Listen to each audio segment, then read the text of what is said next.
Je suis très heureuse de vous retrouver aujourd'hui après plusieurs semaines sans vidéo. Des semaines où j'ai été fortement challengée, tant sur le plan personnel que professionnel. Des semaines où j'ai pu expérimenter réellement le sujet dont je vous parle aujourd'hui.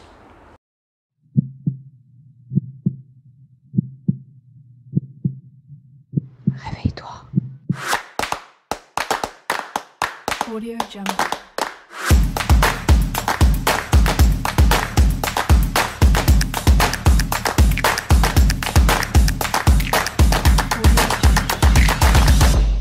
Le développement personnel, il existe depuis plus d'une vingtaine d'années et il a réellement explosé sur les 6-7 dernières années. Il y a pas mal de détracteurs et je voulais vous parler d'une en particulier qui est Julia de Funès, qui a un des arguments que je trouve intéressant à regarder, modulo une agressivité qui, à mon sens, est inutile.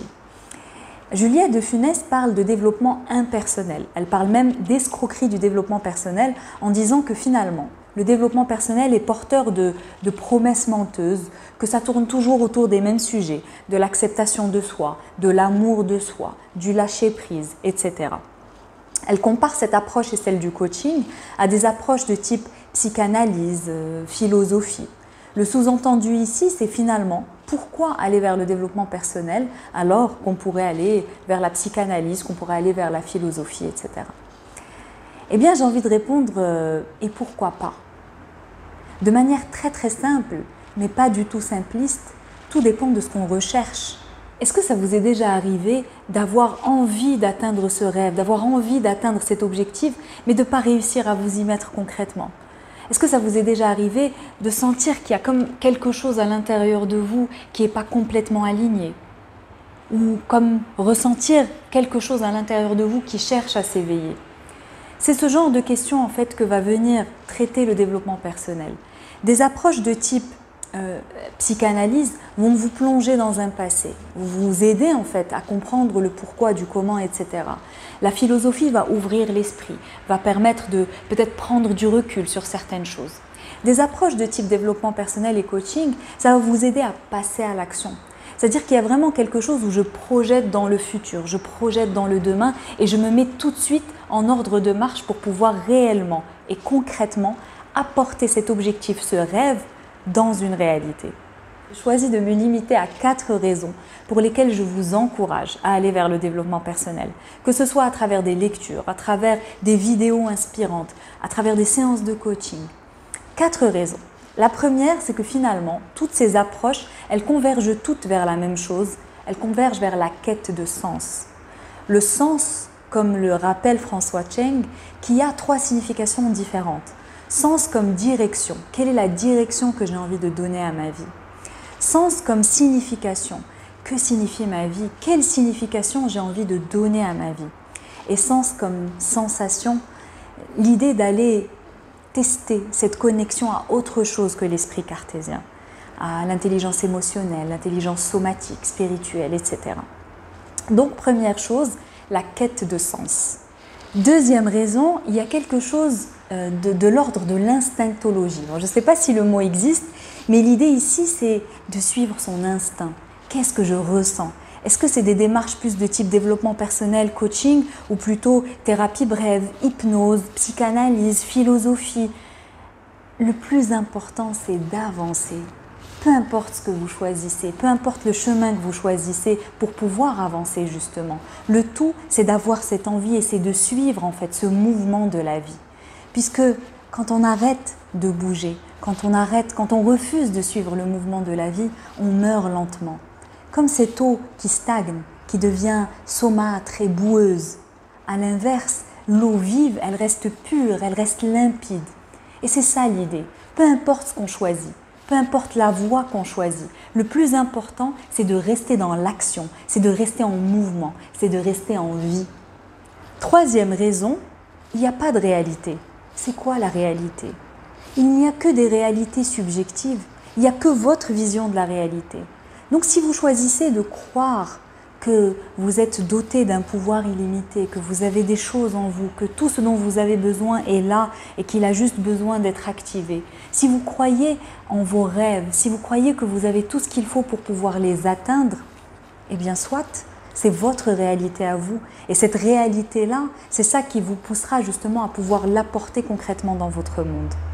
Tout est question de perception. Il n'y a pas de réalité, il y a des réalités individuelles, des perceptions subjectives. Chacun de nous voit sa réalité selon ses propres filtres, selon sa propre perception. Et c'est ça l'idée, c'est de se dire finalement, et alors ? Que ce soit des fausses promesses, que ce soit vrai ou faux, le plus important c'est qu'est-ce que je crois moi. Si je crois que je suis un petit être sans importance, que je n'ai aucune place ici, que je suis une erreur de la nature, ma vie me montrera que je suis une erreur de la nature. Si à l'inverse, je choisis de croire que je suis là pour créer quelque chose, pour apporter quelque chose, que j'ai une contribution, que j'ai une place, que j'ai une mission et que je me tiens à cette mission-là, eh bien, je pourrais créer une vie à la hauteur de ce que je pense. J'ai une phrase qui me vient d'une des enseignantes qui m'a le plus marquée dans mon parcours, qui est une phrase de Robert Dilts qui disait « You are that and much, much more than that ».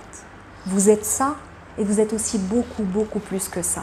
Si je crois que je suis ça, mais que je suis aussi beaucoup, beaucoup plus que ça, que j'ai une contribution à quelque chose de plus grand que moi, eh bien, ma vie montrera que j'ai raison et je ferai tout pour montrer dans ma vie, pour expérimenter dans ma vie des choses qui iront dans ce sens-là.